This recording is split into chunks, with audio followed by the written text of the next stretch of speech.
Billy Corgan paid ransom to hacker to stop Smashing Pumpkins to leak.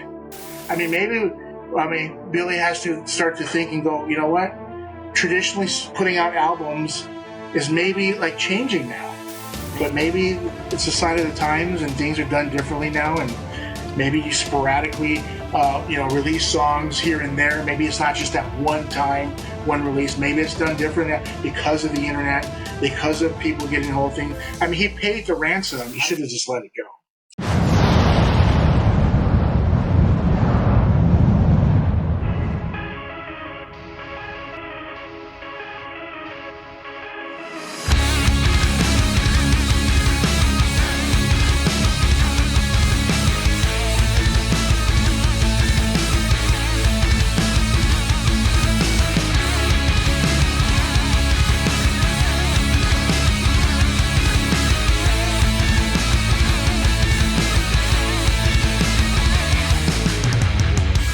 Welcome, everyone.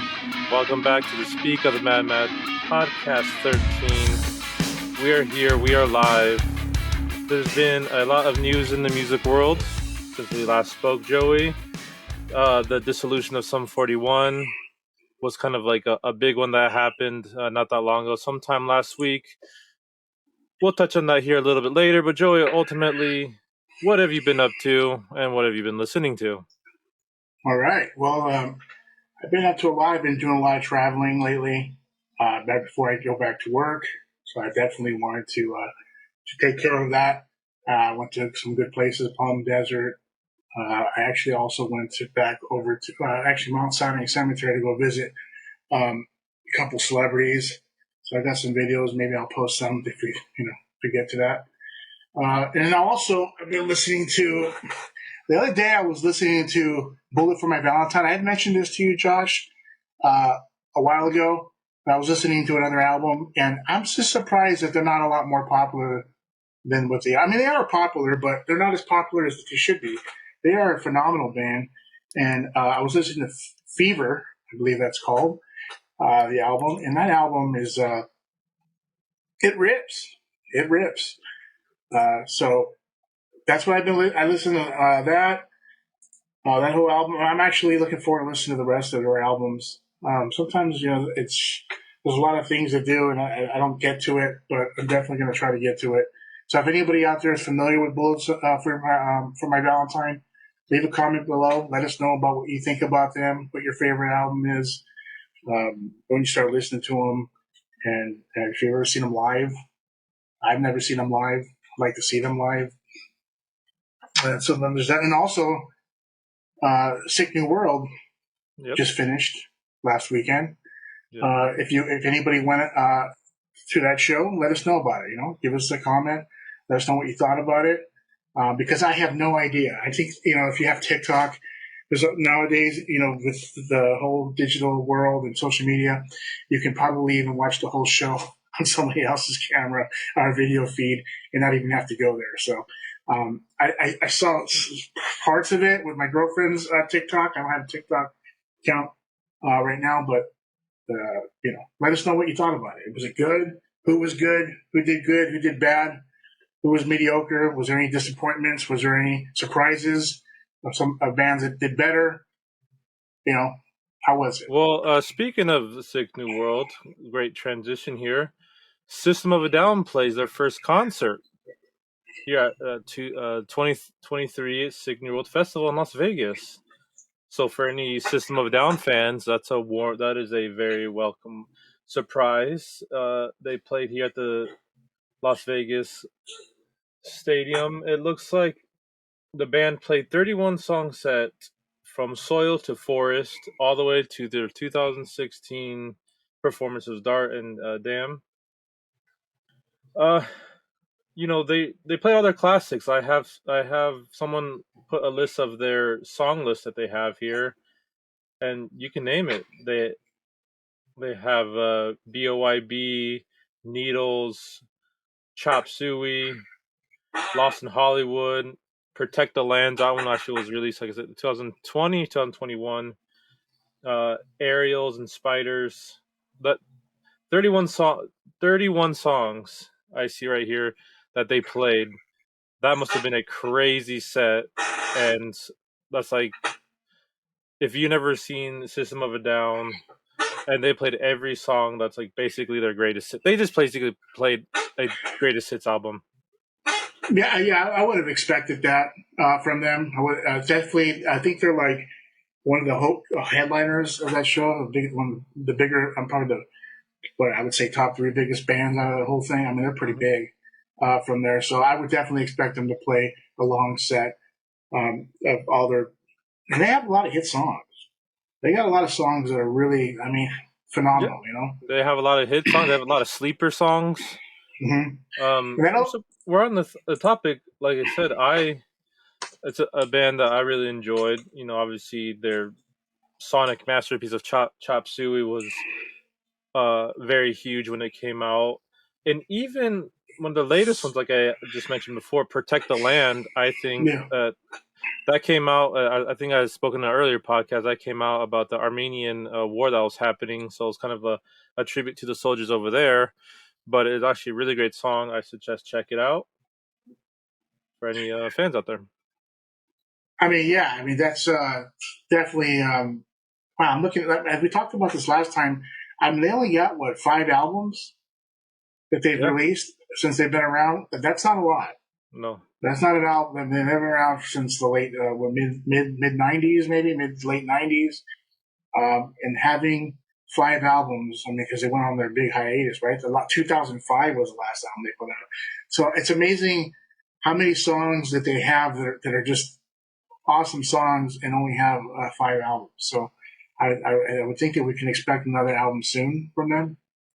I mean, any fan can hope. Obviously, Serge Tankian produced many solo hits, many solo projects. So I mean, they're out there. But a System of a Down album, yes, we need another one.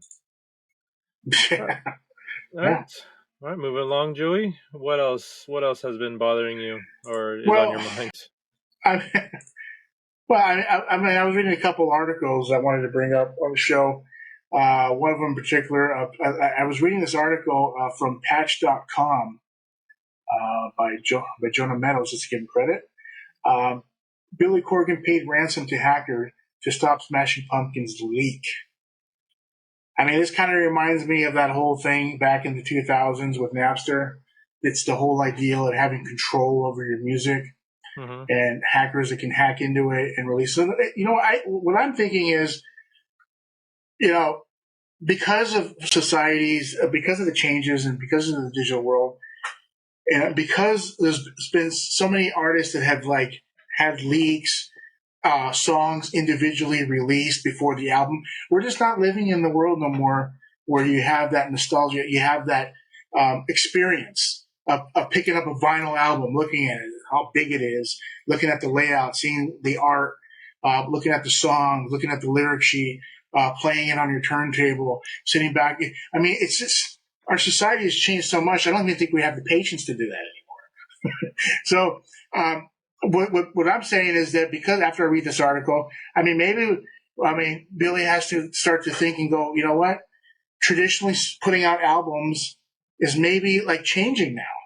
Maybe because of the times, you're not able to, do a nice track listing, put all the songs in the order that you want to put them on to tell a story, and then release the album. Maybe it's a little different. Maybe artists, putting out individual songs now instead of stuff like that. And it's one of those type of things that it's hard to let go. It's one of those, you're used to a certain way, and you don't see it any other way, and it's just hard to let go of what you're used to. But maybe it's a sign of the times and things are done differently now. And maybe you sporadically, release songs here and there. Maybe it's not just that one time, one release. Maybe it's done differently because of the internet, because of people getting the whole thing. I mean, he paid the ransom. I don't know how much it was, but I didn't really like how he paid the ransom. He should have just let it go. He should have just let it go. Why give the ransom guy any power? You're basically telling him, okay, I subscribe to what you did. I'm going to reward you for it by paying you. And then how do you know he's not going to do it in the future now? Now you've just kind of enabled the behavior, and now he might do it again. Why wouldn't you do it again? He needs more money. He's going to go ahead and hack you again. So I don't really subscribe to what Billy Corgan did. I think he shouldn't have paid the hacker. I think he should just let it go and just put the music. It's not like it's not like there's anything sensitive, with the hacker. And even then, how are you going to stop the hacker from doing it later? Like, what's to stop the hacker from saying, you know what? I'll just release it later. I'm going to go ahead and extort you later. But I did read that the FBI was on it, so I don't know if he was arrested or she was arrested or if something happened. It just says here, right here, I'm reading this article. It says that the hack took place 6 months ago. The hacker acquired unreleased tracks, was what Corgan said, and quoting Billy Corgan, it was right when the album was being mixed and mastered. It's kind of a nervous time for him, he said, because the files are finally going out to different people. And you can imagine, he says, these days everything's digital. Yep. So he said a fan contacted him and said that 9 of the songs had been leaked, according to Corgan, and that they were all probably the most catchy single type songs, right? So it's like, not only is it 6 months too early, but you're pretty much giving away the album before you even had a chance to even set your feet into the ground. So and he continues and says, and somehow some hackers was offering files for money and were able to trace it and pay off, keep it from leaking, and the FBI got involved. And then he just continues to say that, but we were able to stop the leak from happening. Of course, right now, you know what I mean? Who knows later on or the future, and anybody else who might do it. And he says because it was a mercenary person who had hacked, I don't want to say who it was, and they had other stuff, I guess apparently from other artists that they did. I mean, because why would they stop at, Smashing Pumpkins, right? And it was it wasn't like the Pumpkins fan who was all hell bent on breaking in on Reddit. They were just mercenaries, and somehow they gave some information that allowed the FBI to track them. So that's all this article, unquote. That's all the article says. I don't know what happened. I don't know if the guy got busted. I don't know if he got arrested. But this brings me to a larger situation. I think we have to think of this, on a higher scale. Like, is it different now because of the hacking? Should music just be released when it gets released?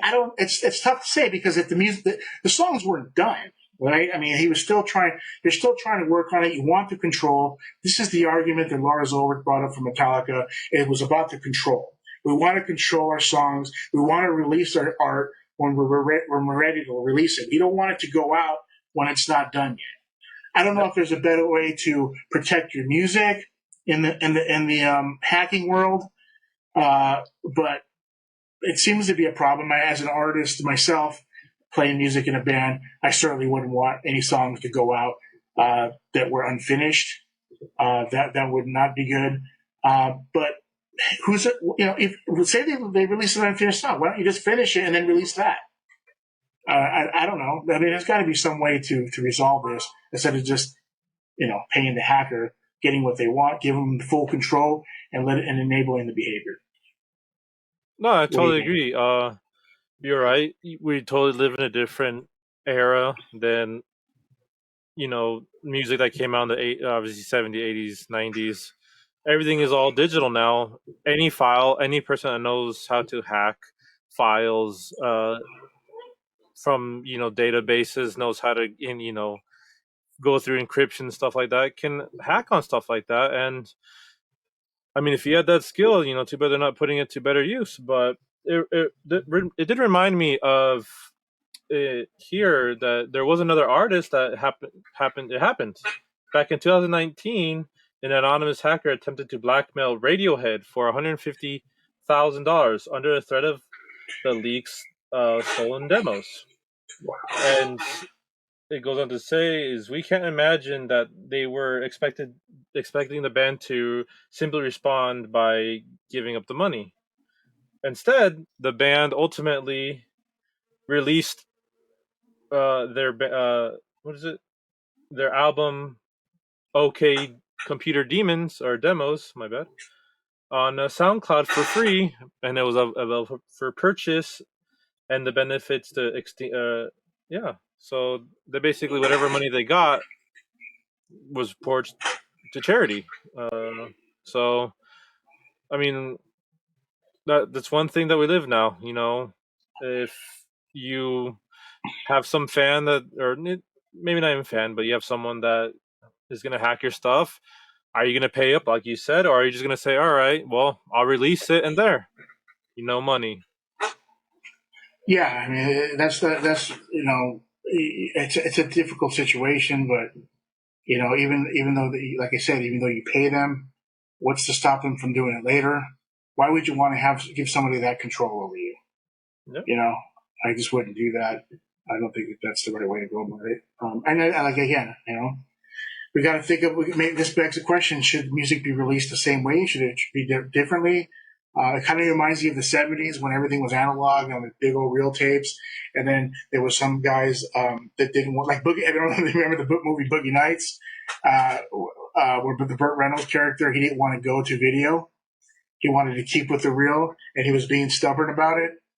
And they're like saying, "No, this is the technology now. We're going to video." And he's like, "Well, it's going to lose quality, right?" Mm-hmm.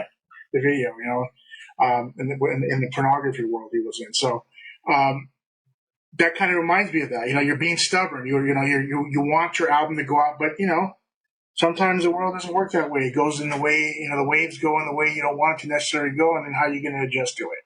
You embrace it and say, okay, it's a sign of the times. It's time to do something different. Something to think about. Right? Yeah, I totally agree. So moving on, and if anybody has anything to say about that, then please leave a comment. Let us know about it. Let us know your thoughts. And I thank everybody else that previously have left comments. I really appreciate that. We read them all. I try to comment on every one of you. Every time you comment, I read them. So appreciate that. And so moving forward, I was also reading an article of the band. We were talking about Sum 41, I don't know, a podcast or two ago, and it looks like they have broken up. They have decided to hang it up, and I kind of laughed when I saw this because, how many bands out there say that they're going to break up, right? And then they come back 1 year later. They should just say that they're just taking a break off. We're just going to suspend. Go on a hiatus. We'll be back when we're ready to be back. But anyways, they say that they're breaking up. There's an article here on NPR. There's a quote from the group. I don't know if they put this out on their website, but it says, being in Sum 41 since 1996 has brought us some of the best moments of our lives, unquote. We are forever grateful to our fans, both old and new, who have supported us in every way. It is hard to articulate the love and respect we have for all of you, and we wanted you to hear this from us first, unquote. So, I don't know. Does anybody still listen to Sum 41? I definitely remember them from the late 90s. I liked them. I wasn't like really a big fan of them, but, they were all right. They didn't suck, Mm-hmm. So, they had one good album that I remember that I liked. But what do you guys think about that? What do you think? How do you feel about bands? Go ahead. Well, I was familiar with, obviously, All Killer, No Filler. That's their first album. Chuck and Does This Look Infected? After that, yeah, it's a band that I guess I kind of stopped listening to just for no other reason. It just kind of just dropped off the wayside. I remember liking them. They were the product of their times. If you watch probably one of the first video, what is it, Fat Lip? Every person that was, a participant in the video, how they dressed, how they acted, that was basically my youth. That was basically me. I was wearing, like I said, I was wearing the skate shirt, the Dickies. I had friends that, had the spiked hair with the weird wristbands.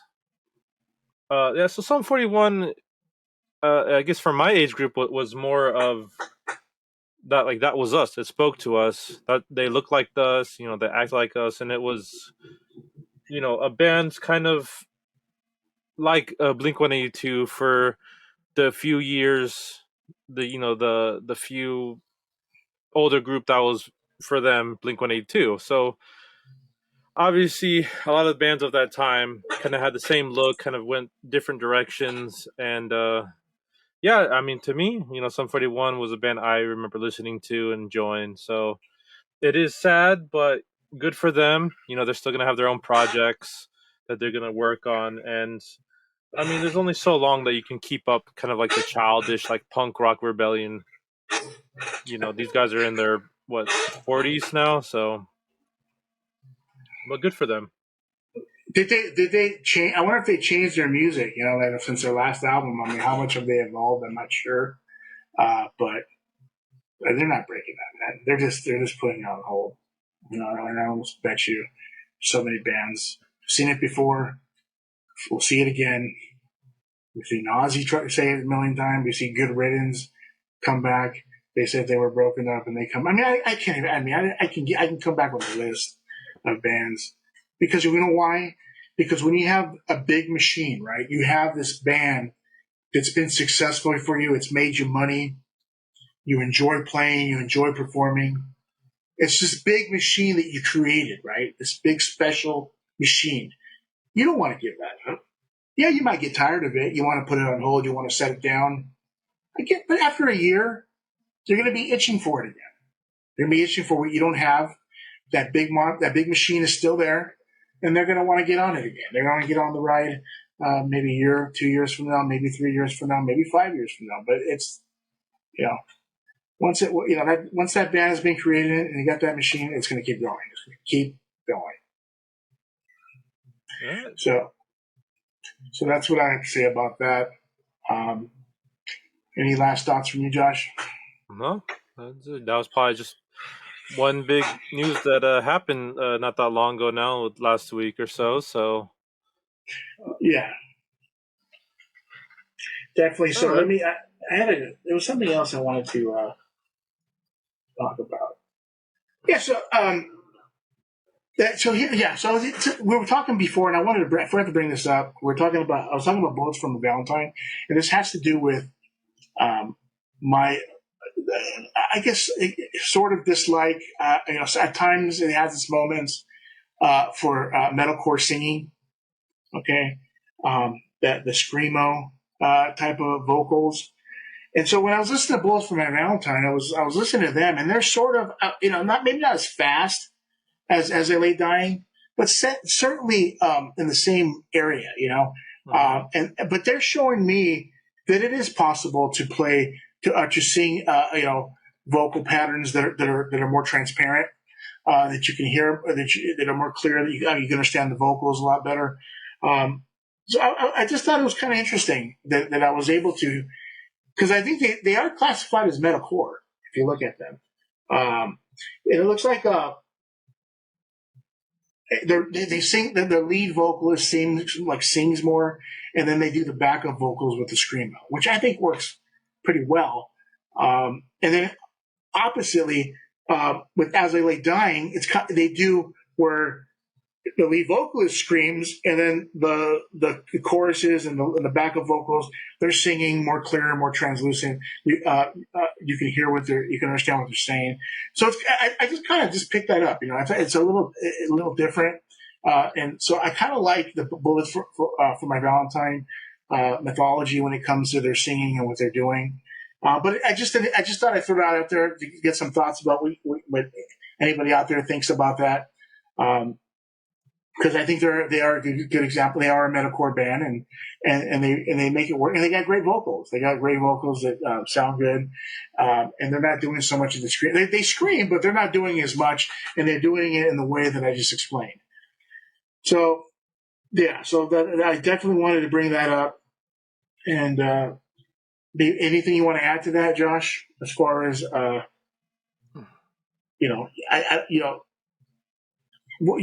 guess you mentioned before earlier that you you don't know what they're saying. You know what I mean with the screamo. I mean, what are your thoughts about it?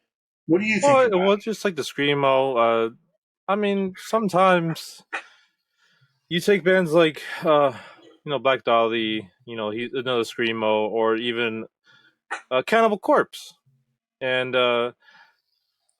sometimes you can get a word or two out. I'm not gonna try to. I'm not gonna try to decipher what they're saying. I'm not gonna try to look up on their lyrics on what is it, Genius or whatever their lyric site is. Sometimes I just put on to enjoy it. I like listening to stuff like that when I'm working out because I don't have to pay attention to what the hell they're saying. I just enjoy the music. Uh, but I mean, that's really I have to say. I do understand from what you're saying. You do like to understand what they're saying because it is part of the encompassing of what a song is. Yeah. So I think it just depends of who the type of person you are.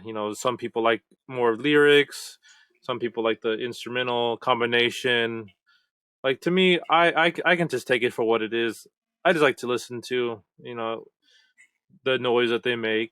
Like I said, I was actually just listening to Cannibal Corpse for some weird reason, and I was like, this is a band uh, that just goes on and on with their theme of creepy or gory nuisance. But hey, I like it. They have a great following. Uh, Corpse Grinder, a very legendary singer. So big ups to Cannibal Corpse. Well, really quick, Josh, we have to distinguish something really quick because Cannibal Corpse, they're a death metal band, straight up. Mm-hmm. They are, 6 Feet Under, Obituary, all those bands, Napalm Death. Those are all renowned death metal bands. Yeah. Metalcore is a little different. Mm-hmm. Metalcore is more modern, and with death metal, I just cannot even see them even trying to sing like a bullet for my Valentine. To that type of music. I mean, you got blast beats, okay? You got that the snare where it's all. I mean, you just can't. I don't know how any other singing that would work behind that type of music approach, right? With metalcore, metalcore's a little different because metalcore, I think, leaves room to sing really well and to sing good vibrato and stuff like that. I just don't think death metal. I don't see a way for them to do that. They're playing. I don't see how you have to do the growling. And the growling is even different, right? The death metal growling is even different than the metalcore growling. A little bit, they're singing more. I would even say, for lack of a better term, more devilish with the death metal bands. Versus the metalcore band. So that's something to be distinguished. But I'm with you. If it sounds good, it sounds good. I like Cannibal Corpse. They've been around for a very long time. They are probably the biggest death metal band that there is, aside from 6 Feet Under. And like I said, everything else, every other band is under them. I would say they're the most popular death metal band. And, some of the stuff is good. And they got that whole theme of the really gory, and that's another thing too. Metalcore doesn't have like a guy, after death with his whole body ripped out. You know what I mean? With his flesh hanging out. Mm-hmm. That's not the theme of metalcore, right? They're not doing stuff like that. Death metal is. Death metal is about that type of stuff. So it is a lot different. That type of music, but do I? I mean, I like it, but as far as like metalcore, I'm just making the argument that does it really have to be screamo? I think there is room for good vocals, and to and I think a band like Bullet for My Valentine shows that you can sing, when you could understand the vocals. So I'll leave it at that. But those are my thoughts on that, and thank you for sharing your thoughts about that, Josh. Appreciate that. All right. But yeah. All right, so let's move along. Just this quick segment I have. Mm-hmm. I leave my Spotify on, and sometimes it's on to random stuff. And I actually discovered a weird little band who I want to shout out because I think they're rad. I think it's appropriate for my gym workout sessions. It's a band that they have a very small following. I think they have like 40,000 monthly listeners on Spotify. And the band is called 10 Scoops. I've never heard of them. Yeah, they're very, very small band here. And I'm trying to pull up their little catalog right here. So it's just literally 10 scoops. And the song that turned me on to them was a song called Soy Age Psyop. Yeah, and there actually is a bit of a screaming. So I think it goes on what you just said, metalcore style. Has a bit of a screaming sense to it, but yeah, you can hear some of the words they say. They have such titles as 1MR, The Lifter Zone, and 10 Scoops. So the 10 scoops. Let me. You said they have 40,000 okay, subscribers. I redact that. It's actually almost 13,000. So about 12. That's not bad, right? I mean, it's not like raising any eyebrows, but I mean, it's not bad. I mean, no, it's just like a band. I'm like, whoa! I first they just came up when I was working out, and I'm like, this is kind of a cool song. And then I saw the name of the band, and it made me laugh because 10 scoops. I just presume they're talking about 10 scoops of pre-workout or something. And their cover. If you know me by now, I love a good CD cover, a good title cover, and they have what looks like to be Mike Metzer, if not a guy from the 80s, lifting weights on their album 10 Scoops. So it made me chuckle. So shout out to 10 Scoops.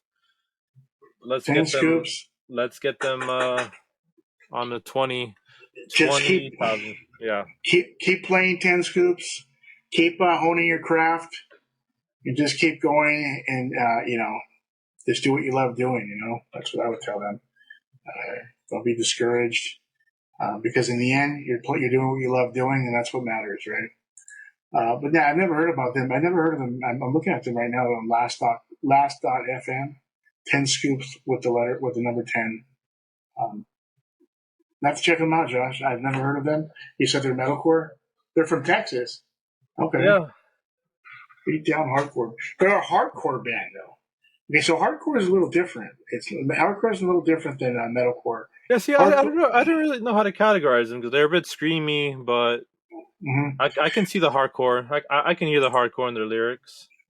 Yeah, the hardcore is a little. It's just different than metalcore, but yeah, I mean, I actually have one of these days. I actually have a friend of mine who's really into hardcore music, and he can give you a better, definition and examples of exactly what hardcore is, because it's quite different than metalcore. But yeah, I'll have to check them out, definitely. Another thing too, I was going to bring up. I think Pantera, they're doing their tour right now, and I think I was reading that they played in Mexico, right? Did they just play in Mexico right now? I saw that they played somewhere. Let's see. Sure. Bring it up here. Yeah, it looks. I mean, I don't have the tour list up right now, but their drummer. I was also reading that. I guess from Anthrax, Charlie. What's his? I can't pronounce his last name. Benante, I think it is. I hope I didn't get that wrong, because I was never really big Anthrax fan. Not saying that they're any bad or anything like that, but I just never really heard him too much. But I heard he was getting criticism. Maybe not keeping with the Vinnie Paul way. Apparently, I'm not really sure. It's the first time I heard of that, but I read about that. So, I mentioned to you before with the Zakk Wylde thing. I don't think Zakk Wylde is the best decision to do Dimebag stuff. I mean, they could have done something different. I don't know. I mean, those are big boots. Those are big boots that no one can ever fill. I know Zakk Wylde. Weren't they friends? At least they were associates. They knew each other. I think so. I think that. I mean, that's probably why they were associated. That's probably partly I would assume how he got the gig. But it's just I just don't think like his style. He does a lot of those artificial harmonics constantly, and it's just I don't know. I mean, was that the best for them? Who knows? But they got him because they knew him. And anybody who's been out to the shows, have they heard him? Tell us, how are the shows? How are they sounding? I saw when it was first happening, I saw kind of like a handheld someone taped a couple of songs of them, and yeah, dude, Phil's voice is super rough, and some might say not in a good way.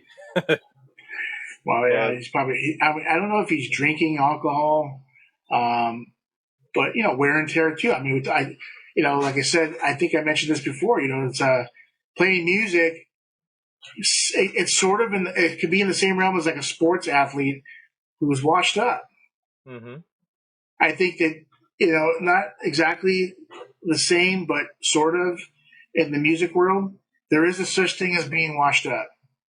That's definitely with the vocals. I mean, obviously, when you go through 20, 30 years of singing live shows, you've done some damage to your vocal cords possibly. There's definitely wear and tear on the vocals. So then that's exactly why you would maybe be washed up when it comes to the vocals. Guitar playing a little harder because it's not your vocals. It's not getting down. I don't see how your guitar playing. I guess it could degrade, but it's not so prevalent as your vocal cords getting damaged. Well, I don't think you can. Maybe your finger dexterity. Maybe you're not as quick on the fingers as you once were, but they are. It is joints, it is ligaments. So, Lars Ulrich has been criticized for his drumming. It said the drummers have said that he sucks now, that he doesn't play very well anymore. And which honestly, maybe it's true, maybe it's not. Who cares? It's a bunch of nonsense because he's Metallica, Lars Ulrich. So I don't think. I would much rather be Lars. I would rather be a guy who's not very good on guitar, but be in a well-established, popular band that's touring and making money, than to be a great guitar player and nobody knows who you are. Okay. Right. Well, and just circling around back to Pantera, I just found this quick article from March 26th, 2023. Pantera is headlining the 2023 comeback edition of the Japan's Loud Pack Festival. So they headlined and here in Osaka and the Chabi City in Tokyo. And here's some of the songs they play. It looks like they played here 12 songs. I'll quickly read them off to you. Basically, all the classics: Mouth for War, A New Level, Strength Beyond Strength, Becoming, I'm Broken, 5 Minutes Alone, This Love, Yesterday Don't Mean, Effing Hostile, Planet Cavern, Walk, and the ever famous Cowboys from Hell. Those will all be it. Did you say Cemetery Gates? What about Cemetery Gates? No Cemetery. What? How could you play that? I don't understand that. That's crazy. That's pretty disappointing. That's probably it's up there in the top 3 best songs, I would say, I'm trying to see if Cemetery Gates. That I don't see anything on Cemetery Gates. I don't see how you. It's got the that slow, clean section on the in the beginning. I don't know why they wouldn't want to play. You could pull that off still. You could pull it off with one guitar. I don't understand. That makes no sense to me. I don't get that. Maybe it might be too personal. Wow, interesting. Okay. Well, we'll see. I don't know. One of these days I'll go in here and see if I can get a good live recording. They do a professional recording would be nice, so we can take a look and see. Just so any of our new viewers haven't caught up on our other podcasts, which you should on YouTube.com podcast section, and also here on Facebook. Joey and I are very big Pantera fans. We love Pantera. It is both one of our favorite bands. So don't take our criticism of poor Phil's voice. It's just, come on, this guy has been through the ringer, alcohol abuse, drug abuse. That's not good for the voice. And plus, his voice was already a bit, raspy in the beginning. I mean, it just can't be ignored. I mean, we're going to talk about it, and it's unfortunate. I mean, but like I said, sometimes bands have shelf lives, and it is what it is. So, and plus on top of that, we've also discussed. I don't even know. I don't want to get off topic, but is it Pantera? Remember we were talking about that. There's that whole debate too. Should they just call themselves something differently?